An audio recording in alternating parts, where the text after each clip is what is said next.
Hello everyone, कसे आहात सगळे? बघा, मी रोशन सर आपले सर्वांचं रोशन सर अकॅडमी मध्ये स्वागत करतो. तर आज आपण घेऊन आलेलो आहे महाराष्ट्र पशु व मत्स्य विज्ञान विद्यापीठ भरतीसाठी लॅब अटेंडंट साठी जे अति महत्वाचे टीसीएस पॅटर्नचे 40 क्वेश्चन्स आहेत. ते बघा. प्रश्न क्रमांक 1, विधान ए, निरोगी गायीचे शरीर तापमान साधारणतः 101 ते 102.5 फॅरनहाइट असते.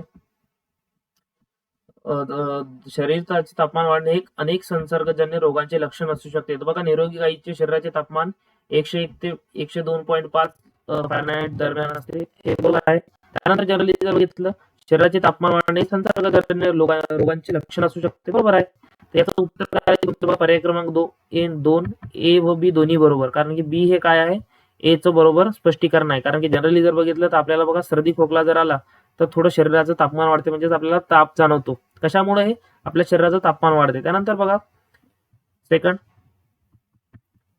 अति महत्वाचे प्रश्न बघा यावरून. एफएमडी म्हणजेच काय? फूट अँड माउथ डिसीज हा विषाणूजन्य रोग आहे, लक्षात ठेवा. एफएमडी हा विषाणूजन्य रोग आहे. त्यानंतर एचएस म्हणजेच काय? हेमोरॅजिक सेप्टिसेमिया हा जीवाणूजन्य रोग आहे, लक्षात ठेवा. त्यानंतर ब्रुसेलोसिस हा झुनोटिक रोग आहे. ब्रुसेलोसिस हा झुनोटिक रोग आहे. त्यानंतर राणीखेत न्यूकॅस्टल डिसीज हा कुक्कुटांचा विषाणूजन्य, हा जनरली जर बघितलं आपण तर विषाणूजन्य म्हणजेच काय? व्हायरल डिसीज आहे. त्यानंतर चिक म्हणजेच काय? कोलोस्ट्रम. कोलोस्ट्रम म्हणजेच काय? डिलिव्हरी झाल्यानंतर, जनावरांची डिलिव्हरी झाल्यानंतर जो पहिला मिल्क येतो पहिल्या 12 तासात किंवा 24 तासात, त्याला आपण चिक किंवा कोलोस्ट्रम म्हणतो. हे नवजात वासराचे पहिले अन्न आहे, लक्षात ठेवा. त्यानंतर चिक म्हणजेच जो कोलोस्ट्रम आहे त्यामध्ये इम्युनोग्लोब्युलिन्स आढळतात, म्हणजेच काय? प्रतिपिंडे आढळतात. तर प्रतिपिंडे किंवा इम्युनोग्लोब्युलिन्स किंवा यालाच आपण अँटीबॉडीज पण म्हणतो, लक्षात ठेवा. त्यानंतर कृत्रिम रेतनामुळे उत्तम अनुवांशिक गुणधर्माचा प्रसार होतो. तर जनरली कृत्रिम रेतन म्हणजे काय? आर्टिफिशियल इंटेलिजन्स, आर्टिफिशियल इन्सिमिनेशन, एआय ज्याला म्हणतो आपण, आर्टिफिशियल इन्सिमिनेशन. तर यामुळे काय? अनुवांशिक गुणधर्मांचा प्रसार होतो, उत्तम. जनरली बरोबर आहे. एआय ज्याला म्हणतो आपण आर्टिफिशियल इन्सिमिनेशन. जनरली जे आपण बघा, ढोर डॉक्टर जवळ जी क्रायो प्रिझर्वेशनची साईडला कॅन असते मोठी, त्यामध्ये असतो ते. त्यामध्ये नंतर बघा, लॅक्टोमीटर ने दुधाचे विशिष्ट गुरुत्व मोजतात. तर जनरली बघा, स्पेशल ग्रॅव्हिटी मोजण्यासाठी आपण दुधाचा लॅक्टोमीटरचा वापर करतो. त्यानंतर बघा, जर्बर चाचणी दुधातील चरबी मोजतात, लक्षात ठेवा. जर्बर चाचणी कशासाठी वापरतात असं जर विचारलं तर चरबी मोजतात, हे लक्षात ठेवा. पाश्चरायझेशनचा उद्देश रोगकारक सूक्ष्मजीव नष्ट करणे हे आहे. आपण बघा, दूध जर आपण गाईचं किंवा म्हशीचं आणलं, आपण सर्वात पहिले गरम का करतो? तर ती प्रोसेस एक आहे, लुईस पाश्चर यांनी आपल्याला दिली होती सर्वात पहिले. त्याच्यामुळं लुईस पाश्चर यांनी दिली, म्हणून आपण त्याला पाश्चरायझेशन हे टेक्निक म्हणतो. तर लक्षात ठेवा, हे या 63 डिग्री सेल्सिअसला किंवा 62.8 डिग्री सेल्सिअसला 30 डिग्री सेल्सिअस पर्यंत 30 मिनिटापर्यंत आपण दुधाला गरम करतो. त्यानंतर बघा, मुर्रा ही भारतातील प्रसिद्ध म्हैस आहे. मुर्रा बघा, जनरली सर्वात जास्त फॅट देते. याचा फॅट जनरली जर पर्सेंटेज बघितला तुम्ही तर 6 ते 7 व्हॅरी करतो. 6 किंवा 7 पॉईंट याचा हा फॅट पर्सेंटेज असतो. त्यानंतर बघा, गीर व सहीवाल या प्रसिद्ध दुग्धोत्पादक गायींच्या जाती आहेत. तर बरोबर आहे, गीर व सहीवाल. गीर ही तुम्हाला गुजरातमध्ये आढळते, लक्षात ठेवा. गीरचं हे जे काय म्हणू आपण, ओरिजिन आहे, हे गीर फॉरेस्ट गुजरात आहे. आणि सहीवाल जनरली जर बघितलं आपण तर सहीवाल ही आपल्याला पंजाब आणि हरियाणा प्रांतात आढळते. त्यानंतर बघा, उस्मानाबादी, आजचा जो धाराशिव आहे, उस्मानाबादी म्हणजेच काय? ही एक तुमच्या शेळीची जात आहे, प्रसिद्ध शेळीची जात आहे, लक्षात ठेवा. त्यानंतर बघा, जंत निर्मूलनामुळे उत्पादन क्षमता वाढते. तर बरोबर आहे. आपण जे अँटीसेप्टिक यूज करतो किंवा जनरली आपण स्टरलायझेशन टेक्निक्स यूज करतो, त्यामुळे काय होते? उत्पादन क्षमता वाढते जनावरांची. त्यानंतर बघा, संतुलित पशुखाद्य हे पूर्ण पोषण आहे, बरोबर आहे, पूर्ण पोषण पुरवते. त्यानंतर बघा, प्रश्न क्रमांक 2, खालीलपैकी जंत निर्मूलन किंवा डिवॉर्मिंग ज्याला म्हणतो आपण, संदर्भ योग्य विधान कोणते? तर बघा, एक काय म्हणतो, जंत निर्मूलनामुळे फक्त आजारी जनावरांसाठी केले जाते. जंत निर्मूलनामुळे पशूंची उत्पादन क्षमता कमी होते. नियमित जंत निर्मूलनामुळे वाढ, आरोग्य व उत्पादन सुधारते. जंत निर्मूलनाचा दूध उत्पादनाशी संबंध नाही. तर याचं जर उत्तर बघितलं आपण तर बघा, याचं उत्तर येईल तुमचं पर्याय क्रमांक 3. का बरं? कारण की आत्ताच आपण बघितलं, यामुळे तुमची उत्पादन क्षमता वाढते आणि पोषण तत्वांचा यामुळे अपव्यय, जंतांमुळे जनरली जर बघितलं आपण तो जो पोषण तत्वांचा अपव्यय होतो तो अपव्यय थांबतो. आणि नियमित जंत निर्मूलनामुळे आरोग्य, वजन वाढ व दूध उत्पादन सुधारते. तर पर्याय क्रमांक 3 बरोबर आहे. त्यानंतर बघा, प्रश्न क्रमांक 3, प्रश्न क्रमांक 3 काय म्हणतो आपल्याला, एफएमडी म्हणजेच एफएमडी या संक्षेपाचे पूर्ण रूप काय आहे? तर याचं जनरली जर बघितलं, फूट अँड माउथ डिसीज. काय आहे? फूट अँड माउथ डिसीज. त्यानंतर बघा प्रश्न क्रमांक 4, खालीलपैकी कृत्रिम रेतनाचा म्हणजेच का आर्टिफिशियल इन्सेमिनेशन प्रमुख फायदा कोणता? तर आर्टिफिशियल इन्सेमिनेशन कशासाठी करतो आपण बघा जनरली, तर एक उत्तम अनुवांशिक गुणधर्माचा याच्यामुळं प्रसार किंवा उत्तम गुणधर्मांचा याच्यामुळे प्रसार होतो, किंवा आपल्या याची जी क्वालिटी आहे ती क्वालिटी काय होते, इन्क्रीज होते, त्यामुळे आपण हे वापरतो. त्यानंतर बघा, तर बघा जनरली तुम्हाला आपल्या या आता सर्वांना माहिती आहे की आपली 22 ते 25 जून दरम्यान लॅब अटेंडन्स किंवा तुमच्या सर्व ज्या एक्झाम्स आहेत ते या एक्झाम्स कंडक्ट होणार आहेत. यासाठी जर तुम्हाला नोट्स, टेस्ट सिरीज किंवा एमसीक्यूज जर पाहिजे असतील फ्री ऑफ कॉस्ट, आपल्या या नंबरवर, दिलेल्या नंबरवर तुम्ही मेसेज करा किंवा तुम्ही कमेंट सेक्शन मध्ये मेसेज करा, मी तुम्हाला याची लिंक देतो. त्यानंतर बघा प्रश्न क्रमांक 5. प्रश्न क्रमांक 5 काय म्हणतो आपल्याला, जोड्या लावायचे. लसीकरण, ब जंत निर्मूलन, 3 निर्जंतुकीकरण. तर बघा जनरली जर बघितलं आपण तर लसीकरण आपण कशासाठी करत असतो, एक काय म्हणते गट ब मध्ये रोग प्रतिबंध अंतर्गत परजीवी नियंत्रण किंवा 3 जनरली जर बघितलं आपण तर रोगकारक नाश. तर बघा जनरली जर बघितलं तर लसीकरणाचा काय येईल, लसीकरण जनरली जर बघितलं आपण तर हे रोग प्रतिबंध करतो. आपण कोरोनाची व्हॅक्सिन घेतली कशासाठी, कोरोना नाही व्हावं. जंत निर्मूलन अंतर्गत परजीवी नियंत्रण, बरोबर आहे. आणि निर्जंतुकीकरण आपण कशासाठी करतो, रोगचा नाश. म्हणजे उत्तर काय राहील, पर्याय क्रमांक ए. त्यानंतर बघा प्रश्न क्रमांक 6, गायीमध्ये माज किंवा हीट आल्याचे प्रमुख लक्षण कोणते? गायीमध्ये हीट किंवा माज आल्याचे प्रमुख लक्षण कोणते? तर जनरली बघा आपण जनरली जर भूक पूर्णपणे बंद होणे, नाही, बरोबर नाहीये. दूध पूर्णपणे बंद होणे, हा पण नाही. त्यानंतर जनरली इतर जनावरांवर चढणे किंवा चढू देणे, हा बरोबर आहे. पर्याय क्रमांक 3 उत्तर राहील. कारण की जनरली जर बघितलं तर माझातील गायी इतर जनावरांवर चढतात आणि इतर जनावरांना आपल्यावर स्वतःवर चढू देतात. तर हे जनरली हिट किंवा माझाचं लक्षण आहे. त्यानंतर बघा प्रश्न क्रमांक 7, दुधातील भेसळ शोधण्यासाठी खालीलपैकी कोणती भेसळ सर्वाधिक आढळते? दुधातील भेसळ शोधण्यासाठी खालीलपैकी कोणती भेसळ सर्वाधिक आढळते? तर बघा पाणी, मीठ, तूप आणि दही. तर आपल्या सर्वांना माहिती आहे की लोक काय करतात, दुधामध्ये पाणी ऍड करतात, तर हे सर्वाधिक आढळते. त्यानंतर बघा प्रश्न क्रमांक 8, खालीलपैकी संतुलित पशुखाद्याचा उद्देश कोणता?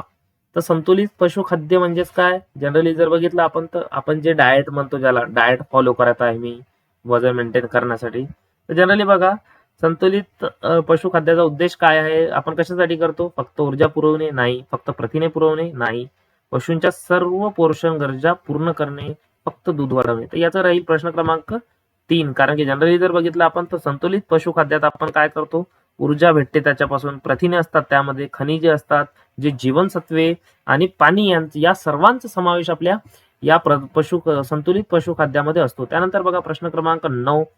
प्रश्न क्रमांक 9 काय म्हणतो बघा, हे विधान म्हणजे स्टेटमेंट बेस्ड क्वेश्चन आहे बघा.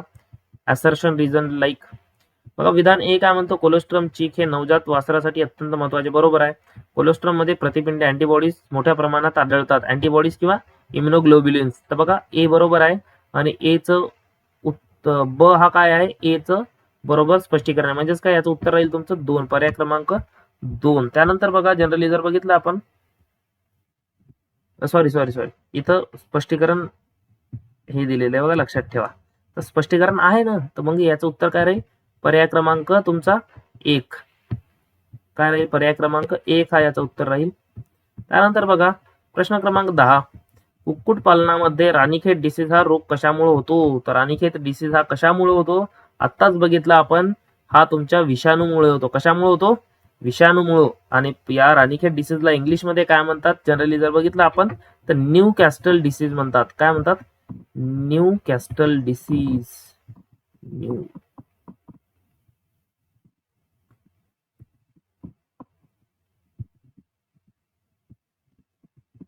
न्यू कॅस्टल, लक्षात ठेवा कशामुळे होतो, विषाणूमुळे. त्यानंतर बघा प्रश्न क्रमांक 10, हा तुमचा जनरली जर बघितला आपण हा PYQ आहे, म्हणजेच काय मागच्या वर्षी तुमच्या जो पशुधन सेवकची भरती झाली होती पशुधन पर्यवेक्षकची त्यामध्ये हा आलेला आहे. बघा काय म्हणतो, लसीकरणाबाबत खालीलपैकी योग्य विधान ओळखा. लसीकरण रोग झाल्यानंतर केले जाते. लसीकरणामुळे विशिष्ट रोगांविरुद्ध प्रतिकार शक्ती निर्माण होते. लक्षात घ्या, आपण लसीकरण कधी करतो, पोलिओचे ड्रॉप कधी घेतो, पोलिओ झाल्यावर की आधी, पोलिओ झाल्यानंतर नाही घेत आपण, पोलिओ होण्याच्या अगोदर घेतो. म्हणजेच काय, पर्याय क्रमांक हा तुमचा काय राहील, जो विधान ए आहे हा चुकीचा राहील, लक्षात ठेवा. त्यानंतर लसीकरणामुळे विशिष्ट रोगांविरुद्ध प्रतिकारशक्ती बरोबर आहे, कारण की आपण लसीकरण घेतो. पोलिओचं, कोरोनाचं घेतलं आपण, तर काय आहे, फक्त बरोबर आहे. काय आहे, फक्त बरोबर आहे यामध्ये. त्यानंतर बघा लक्षात घ्या, प्रश्न क्रमांक 12 हा पण तुमच्या VLDA ची जी एंट्रन्स एक्झाम झाली होती मागे, त्यामध्ये हा विचारलेला आहे. खालीलपैकी कोणता रोग प्रामुख्याने लसीकरणाद्वारे नियंत्रित केला जाऊ शकतो. तर लक्षात घ्या, लसीकरणाद्वारे आपण काय करू शकतो, दुधाची ताप करू शकतो का नाही, अपचन करू शकतो, बद्धकोष्ठता नाही. हे FMD साठी आपण काय करू शकतो, प्रामुख्याने हे लसीकरणाद्वारे फूट अँड माउथ डिसीज, लक्षात ठेवा. त्यानंतर बघा, यावर्षी सर्वात जास्त विचारले जाण्याचे ज्याचे चान्सेस आहे हा तो प्रश्न बघा, खालील विधाने विचारात घ्या. कृत्रिम रेतनामुळे उत्कृष्ट जातींचा प्रसार होतो, बरोबर आहे. हे काय म्हणतो आपल्याला, आर्टिफिशियल इन्सिमिनेशन ज्याला म्हणतो आपण, तो बरोबर आहे. कृत्रिम रेतनामुळे संसर्गजन्य प्रजनन रोगांचा धोका कमी होतो. तर लक्षात ठेवा, जनरली जर बघितलं आपण तर कृत्रिम रेतन हे काय करू शकतो, तुमचे प्रजनन रोगांचा धोका बी कमी होतो. कारण की जनरली जे प्रजननाद्वारे आपले जे व्हायरस किंवा बॅक्टेरिया जसं एड्स सारखे व्हायरसेस हे ट्रान्सफर होतात, तर जनरली याला प्रिव्हेंट करू शकतो आपण या कृत्रिम रेतनामुळे. म्हणजेच काय, दोन्ही विधाने बरोबर आहेत. तर म्हणजेच काय, तुमचं 3 उत्तर राहील, पर्याय क्रमांक 3. त्यानंतर बघा प्रश्न क्रमांक 14 PYQ पॅटर्न आहे. डेअरी असिस्टंट एक्झाम मध्ये हा तुम्हाला विचारलेला होता. मागच्या वेळेची भरती झाली होती 17-18ची, त्यामध्ये हा क्वेश्चन आला होता. बघा, दुधाची शुद्धता तपासण्यासाठी खालीलपैकी कोणते उपकरण वापरले जाते. तर दुधाची शुद्धता तपासण्यासाठी, लक्षात घ्या, दुधाची शुद्धता तपासण्यासाठी कोणते उपकरण वापरतो आपण, तर लॅक्टोमीटरचा जनरली आपण वापर करत असतो जनरली, आणि हा लॅक्टोमीटरच तुमच्या दुधामधील स्पेशल ग्रॅव्हिटी मोजण्यासाठी हा वापर केला जातो. त्यानंतर बघा प्रश्न क्रमांक 15 हा तुमच्या लाईव्हस्टॉक असिस्टंटच्या एक्झाम मध्ये विचारला होता. नवजात वासराला जन्मानंतर जो कोलोस्ट्रम किती वेळात देणे आवश्यक आहे. तर कोलोस्ट्रम म्हणजेच काय, किती तासात देणं जनरली आवश्यक आहे. तर याचं जनरली जर बघितलं आपण, तर हे तुम्हाला पहिल्या 1 ते 2 तासामध्ये आपण ते दिलं गरजेचं आहे. कारण की त्या नवजात शिशूमध्ये किंवा त्या नवजात आपल्या वासराला एनर्जीची गरज असते आणि त्याच्यामध्ये रोगप्रतिकारक शक्ती नसते. तर आपण हे कोलोस्ट्रम दिल्यामुळे त्याच्यामध्ये रोगप्रतिकारक क्षमता वाढते, कारण की त्याच्यामध्ये इम्युनोग्लोब्युलिन्स किंवा अँटीबॉडीज असतात किंवा प्रतिपिंड असतात. त्यानंतर बघा प्रश्न क्रमांक 16 जोड्या लावा. FMD काय म्हणतो आपल्याला, जनरली बघा, फूट अँड माउथ डिसीज. FMD काय आहे तुमचा, फूट अँड माउथ डिसीज आहे.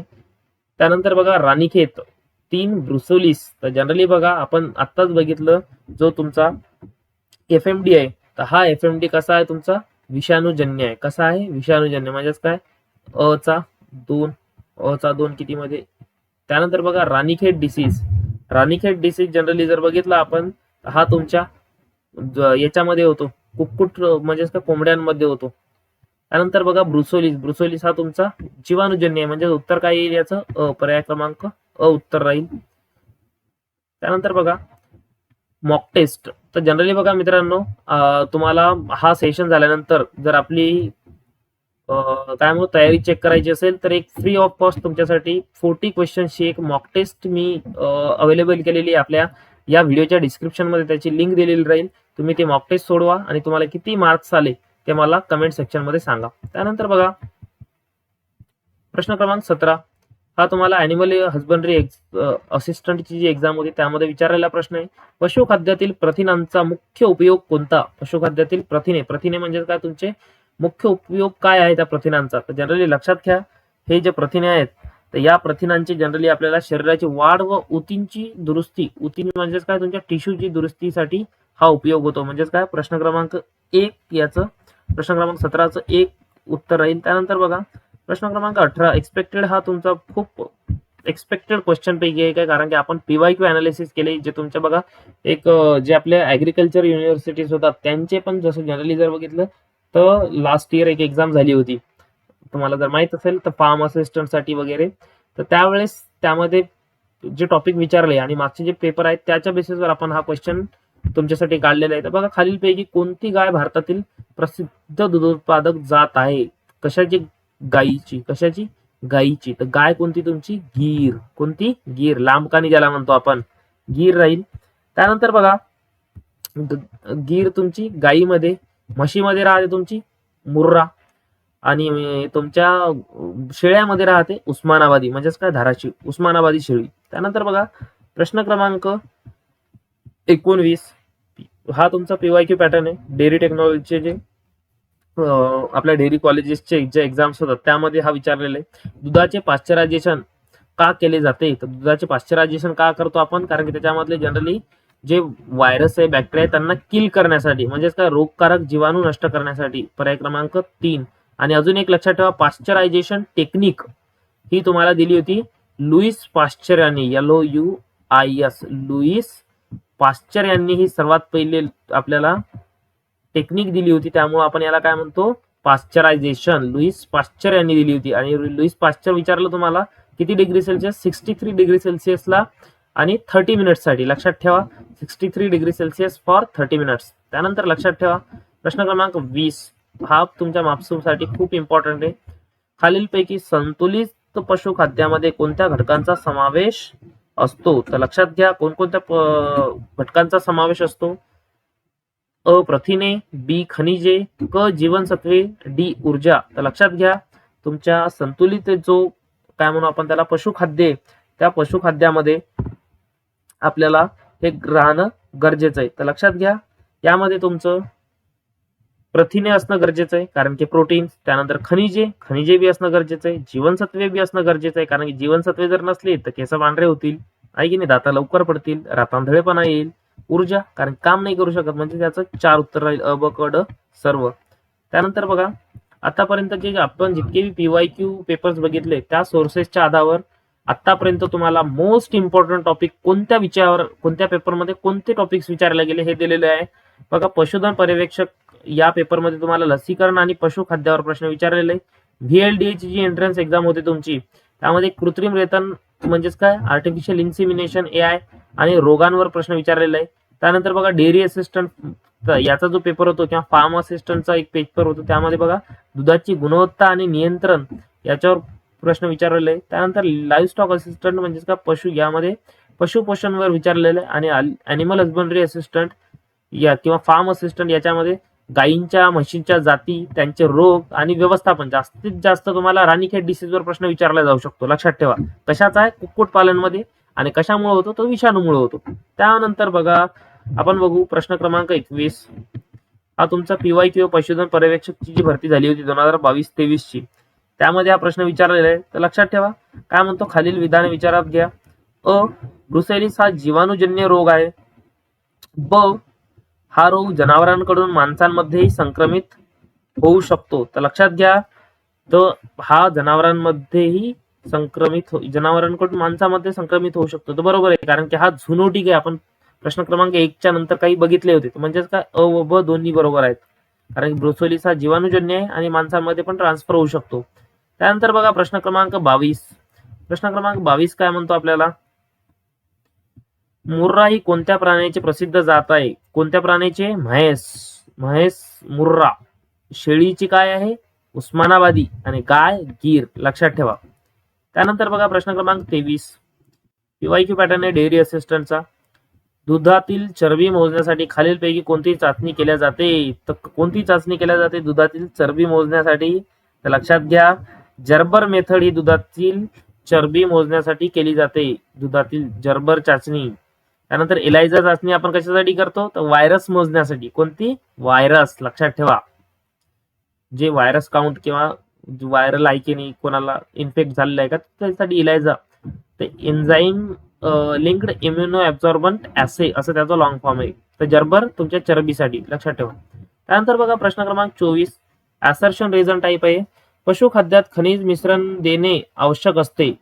रिझन काय आहे? खनिजे शरीराच्या वाढीस, प्रजननास व दूध उत्पादनास मदत करतात. पशुखाद्यात खनिज मिश्रण देणे आवश्यक आहे, कारण की हे वाढीस, प्रजननास व उत्पादनात मदत करतात. तर लक्षात घ्या, तुम्ही जनरली जर बघितलं तर हे खनिजे आपल्या मिश्रण देणे आवश्यक आहे पशुखाद्यात, कारण की हे आपल्या शरीरासाठी प्रजननाच्या वाढीस किंवा दूध उत्पादनात मदत करतात. त्यामुळे हे दोन्ही ए व दोन्ही बरोबर आहेत आणि काय म्हणते आपलं हे रिझन हे असर्शनचं बरोबर स्पष्टीकरण आहे. त्यानंतर बघा प्रश्न क्रमांक 25. हा तुमचा अॅनिमल हस्बंडरी असिस्टंट आणि फार्म असिस्टंटच्या एक्झाम मध्ये विचारला गेला, खालीलपैकी कोणता रोग प्रामुख्याने कुक्कुट पालनाशी संबंधित आहे? कोणता रोग कुक्कुट पालनाशी? राणीखेत. कोणता? राणीखेत. लक्षात ठेवा, राणीखेत हे कशामुळे होतो? विषाणूमुळे होतो, लक्षात ठेवा. त्यानंतर बघा प्रश्न क्रमांक 26. प्रश्न क्रमांक 26 काय म्हणतो आपल्याला? जोड्या लावायचे. यामध्ये तुम्हाला वेगवेगळ्या गायीची, म्हशीची आणि शेळीची जात. गीर गाय, मुर्रा म्हैस, उस्मानाबादी शेळी. तर म्हणजेच काय राहील? अ च 2, ब च 3, अ च 2, ब च 3, क च 1. बरोबर. पर्याय क्रमांक 1 याचं उत्तर राहील, लक्षात ठेवा. त्यानंतर बघा प्रश्न क्रमांक 27. गायीमध्ये कृत्रिम रेतनासाठी सर्वात योग्य वेळ कोणती? सर्वात योग्य वेळ ही जनरली जर बघितलं आपण तर माज लक्षणे दिसल्यानंतर आपण साधारणतः 12 तासांनी करतो. म्हणजे सकाळी जर लक्षणे दिसली माजाची तर आपण संध्याकाळी ते आर्टिफिशियल इन्सेमिनेशन करत असतो, तर लक्षात ठेवा. प्रसूतीनंतर लगेच नाही करत. त्यानंतर बघा डेअरी टेक्नॉलॉजीच्या पेपरमध्ये विचारलेला प्रश्न क्रमांक 28. दुधाचे पाश्चरायझेशन करताना मुख्य उद्देश कोणता असतो? मुख्य उद्देश पाश्चरायझेशन, लुईस पाश्चर, मुख्य उद्देश काय असतो? रोगकारक सूक्ष्मजीव नष्ट करणे. प्रश्न क्रमांक 28चं 3 उत्तर राहील. त्यानंतर बघा प्रश्न क्रमांक 29. विधान आधारित प्रश्न बघा. पशूंच्या नियमित लसीकरणामुळे आर्थिक नुकसान कमी होते. लसीकरणामुळे सर्व रोग पूर्णपणे नष्ट होतात. अ व ब. तर लक्षात ठेवा, जनरली हे जर बघितलं आपण तर तुमचे पशूंच्या नियमित लसीकरणामुळे आर्थिक नुकसान कमी होते, हे तर बरोबर आहे आपलं.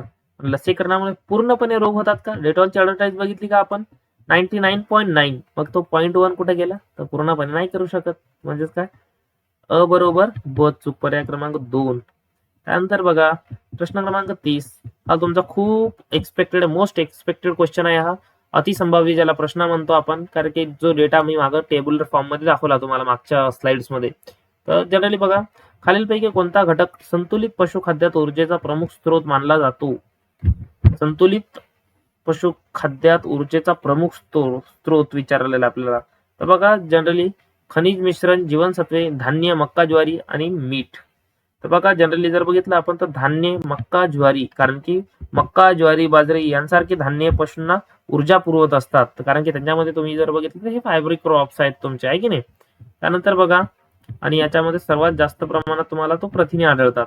त्यानंतर बघा आतापर्यंत जे आपले 30 प्रश्न बघितले आपण, त्यामध्ये तुमचे प्रश्न सर्वात जे विचारलेले टॉपिक आहे, सर्वाधिक विचारलेले टॉपिक VLDA च्या एक्झाम मध्ये तुम्हाला FMD विचारलेले, फूट माउथ डिसीज, ब्रुसेलिस विचारलेले, ब्रुसेलोसिस, कोलोस्ट्रम विचारलेले, जर्बर टेस्ट म्हणजे चरबीसाठी केली जाते, लॅक्टोमीटर तुमचा गुरुत्व मोजण्यासाठी, आर्टिफिशियल इन्सेमिनेशन ही VLDA च्या एक्झाम मध्ये, पशुधन पर्यवेक्षक बघा, पशुधन पर्यवेक्षकची एक्झाम झाली होती जी की आता तुमच्या MPSC कडे वळण्याचे चान्सेस आहे. हे आपण कशासाठी करतो? माज मोजण्यासाठी किंवा हीट डिटेक्शन साठी तो प्रश्न विचारला. त्यानंतर पाश्चरायझेशन डेअरी टेक्नॉलॉजीच्या कॉलेजच्या परीक्षेमध्ये मुर्रा बफेलोची जात. त्यानंतर बॅलन्स फील्ड आहे की नाही लाईव्हस्टॉक असिस्टंटच्या एक्झाम मध्ये, तर हे काही तुमचे अनालिसिस करून आपण देत असतो बघा. त्यानंतर बघा प्रश्न क्रमांक 31. हा तुमच्या VLDA आणि अॅनिमल हस्बंडरी असिस्टंट दोन्ही एक्झाम मध्ये विचारलेले, खालीलपैकी हिमोरोजिक सेप्टिसेमिया म्हणजे HS हा रोग कशामुळे होतो? तर लक्षात घ्या, हिमोरोजिक सेप्टिसेमिया हा रोग तुमचा जीवाणूमुळे होत असतो. कशामुळे होतो? जीवाणूमुळे होतो, आणि हा तुमचा संसर्गजन्य रोग आहे. कसा आहे? संसर्गजन्य आहे, लक्षात ठेवा. हा पण प्रश्न विचारतो, HS कोणता रोग आहे? संसर्गजन्य आहे का? तर संसर्गजन्य आहे आणि जीवाणूमुळे होतो. त्यानंतर बघा प्रश्न क्रमांक 32 आहे assertion reason based question. Assertion काय म्हणतो? पशूंच्या गोठ्यात नियमित निर्जंतुकीकरण करणे आवश्यक आहे. रिझन, निर्जंतुकीकरणामुळे रोगकारक सूक्ष्मजीवांची संख्या ही कमी होत असते. लक्षात ठेवा, तुमचं हे ए बरोबर आहे आणि रिझन पण बरोबर आहे, म्हणजेच काय पर्याय क्रमांक 1 हे त्याचं उत्तर राहील. त्यानंतर बघा प्रश्न क्रमांक 33. मोस्ट एक्सपेक्टेड तुमच्या क्वेश्चन पैकी एक आहे, खालीलपैकी कोणती भारतीय दुग्धोत्पादक गायीची जात आहे? गायीची दुग्धोत्पादक जात भारतीय विचारलं, लक्षात ठेवा. इंडिजिनस, एक्झोजिनस नाही विचारला. इंडिजिनस म्हणजे काय? आपली मूळ भारताची. एक्झोजिनस नाही विचारलं, कारण की तुम्ही मग चूज करसाल जर्सी, होल्स्टीन, फ्रिस्टियन, कोणी म्हणेल 25 लिटर देते, कोणी म्हणे 30. हा, इथं नाही करायचं, कारण की नाद आपल्या भारताचा सहीवाल, कारण की ही ब्रीड भारताची आहे, सर्वात जास्त दूध देते, आहे की नाही. त्यानंतर बघा प्रश्न क्रमांक 34, जोड्या लावा. ए काय म्हणतो, लॅक्टोमीटर. बी जर्बर टेस्ट. क पाश्चरायझेशन. तर बघा लक्षात घ्या, आपण आत्ताच बघितलं, तुमचं दुधातील चरबी मोजण्यासाठी आपण जर्बर टेस्ट करत असतो. कोणती जर्बर टेस्ट. वैश्विक गुरुत्व लॅक्टोमीटर आणि पाश्चरायझेशन सूक्ष्मजीव नियंत्रणासाठी. म्हणजेच काय, अ च 2, ब च 1, अ च 2, ब च 1, क च 3 बरोबर आहे. अ पर्याय क्रमांक 1 बरोबर राहील. त्यानंतर बघा प्रश्न क्रमांक 35, पीवायक्यू पॅटर्न वर डेअरी असिस्टंटच्या एक्झाम मध्ये विचारले, दुधातील भेसळ शोधण्यास सर्वसामान्य तपासणी कोणती. दुधातील भेसळ शोधण्यासाठी आपली जी तपासणी आहे, सर्वसाधारण तपासणी विचारलेली आहे तुम्हाला, तर लक्षात ठेवा, ही आपण काय म्हणतो की पाण्याची भेसळ आहे का त्याच्यामध्ये हे बघतो आपण. दुधातील भेसळ शोधण्यास सर्वसामान्य तपासणी कोणती, पाण्याची भेसळ, आहे की नाही. तर लक्षात ठेवा, दुधामध्ये सर्वाधिक प्रमाणात पाणी मिसळण्याची भेसळ आढळते आपल्याला, कारण की आता ती बघा, तुम्ही जर बघितलं तो साबुदाणा असते आपला उपवासमध्ये आपण वापरतो, ते त्याचं पावडर करून टाकत आहे लोक आता, आहे की नाही. तर तो एक भेसळ आहे. त्यानंतर बघा, आणि आता जर जनरली जर बघितलं तर आपले एक आयुक्त तुकाराम मुंडे साहेब हे खूप अशा भेसळचे जे कंपनीज आहेत त्यांच्यावर रेट टाकून पर्दाफाश करत आहे, खूप चांगलं काम करतायत ते. त्यानंतर बघा प्रश्न क्रमांक 36, विधान आधारित प्रश्न. पशुखाद्यातील जीवनसत्वे शरीराचे कार्य सुरळीत ठेवण्यास मदत करतात. जीवनसत्वांची कमतरता रोग निर्माण करू शकते. लक्षात ठेवा, तुमचे जीवनसत्वे हे शरीराचे काम सुरळीत करते, हे बरोबर आहे, आणि जीवनसत्वांची कमतरता रोग निर्माण करू शकते. जसं मी सांगितलं तुम्हाला, विटामिन डी कशामुळे भेटतो, उन्हामुळे भेटतो, आहे की नाही. त्यानंतर विटामिन ए, बेरी डिसीज झालं नाही तर ब्लॅकबेरी म्हणतो, नाईट ब्लाइंडनेस, आहे की नाही. हे कशामुळे, विटामिन ए ची डिफिशियन्सी. तर लक्षात ठेवा, ए आणि बी दोन्ही बरोबर आहे. प्रश्न क्रमांक पर्याय एक उत्तर राहील. त्यानंतर बघा प्रश्न क्रमांक 37, PYQ pattern livestock assistant उस्मानाबादी ही कोणत्या प्राण्याची प्रसिद्ध जात आहे. तर ही तुमच्या शेळीची, लक्षात ठेवा, शेळीची उस्मानाबादी जात. आता धाराशिव शहराचं नाव बदललेलं आहे, लक्षात ठेवा. त्यानंतर प्रश्न क्रमांक 38, हा तुमच्या टीसीएस मध्ये खूप जास्त विचारण्याचे चान्सेस आहे, कारण की कुक्कुटपालन व्यवसायाचा मुख्य उद्देश कोणता. कारण की तुम्ही जर बघितलं असेल तर आपल्या गव्हर्नमेंटने यावर्षीचा जो आपला बजेट आहे, त्या बजेटमध्ये अॅनिमल हसबंडरीकडे खूप जास्त फोकस केलेलं आहे. त्यानंतर बघा काय म्हणतो, व्यवसायाचा मुख्य उद्देश काय आहे कुक्कुटपालनाचा. दूध उत्पादन, अंडी व मांस उत्पादन. कुक्कुटपालन काय करते, कुक्कुट म्हणजे कोंबड्या, अंडी व मांस उत्पादन, आहे की नाही. प्रश्न क्रमांक 2, आणि we are the second largest producers of eggs in the world. आपण दुसरा क्रमांक करू एग्स आणि मांस मध्ये कोंबडीच्या.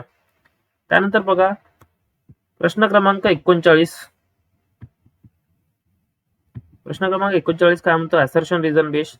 असर्शन काय आहे तुमचं, चीक म्हणजेच काय, कोलोस्ट्रम हे नवजात वासरासाठी पहिले अन्न आहे, आणि चीक मध्ये रोगप्रतिकारक प्रतिपिंडे मोठ्या बरोबर आहे. ए पण बरोबर आहे आणि बी त्याचं उत्तर बरोबर आहे. ए वर हे पर्याय क्रमांक 1 उत्तर राहील, कारण की आपण बघितलं होतं चीक मध्ये कोलोस्ट्रम म्हणजे, आणि याच्यामध्ये तुमचे अँटीबॉडीज आढळतात आणि काय म्हणतो आपण, इम्युनोग्लोब्युलिन्स आढळतात, आहे की नाही, ज्याला प्रतिपिंड म्हणतो आपण. हे बघा प्रतिपिंड, तर बरोबर आहे. त्यानंतर बघा प्रश्न क्रमांक 40, काय म्हणतो आपल्याला, हा तुमचा most expected grand final question आहे. खालीलपैकी पशुसंवर्धनाचा प्रमुख उद्देश कोणता. आपण पशुसंवर्धन कशासाठी करतो, पशूंची संख्या कमी करणे नाही, पशुधन उत्पादन व उत्पादकता वाढवणे नाही, पशुधन निर्यात बंद करणे, पशूंची पैदास करणे. तर बघा उत्तर राहील याचं 2, कारण की जनरली जर बघितलं आपण तर पशुसंवर्धनाचे मुख्य उद्दिष्ट काय आहे, दूध, मांस, अंडी व इतर उत्पादनांची गुणवत्ता व उत्पादकता वाढवणे. यावरती जर मॉक टेस्ट सोडवायची असेल तर आपल्या डिस्क्रिप्शन मध्ये त्याची लिंक आहे, आणि तुम्ही ती लिंक बघून मॉक टेस्ट सोडवू शकता, आणि आपल्या कमेंट सेक्शन मध्ये नक्की सांगा किती मार्क्स पडले. त्यानंतर बघा आपला एक व्हॉट्सअपचा ग्रुप आहे, या व्हॉट्सअपच्या ग्रुपमध्ये तुम्ही जॉईन होऊ शकता. हा नंबर दिलेला आहे 9067057977. या नंबरवरती तुम्ही मेसेज पाठवा, मी तुम्हाला ग्रुपमध्ये ऍड करून घेईल. आणि तुम्हाला बघा फ्री मॉक टेस्ट किंवा नोट्स जर पाहिजे असतील तर आपल्याला कॉन्टॅक्ट करा. थँक्यू.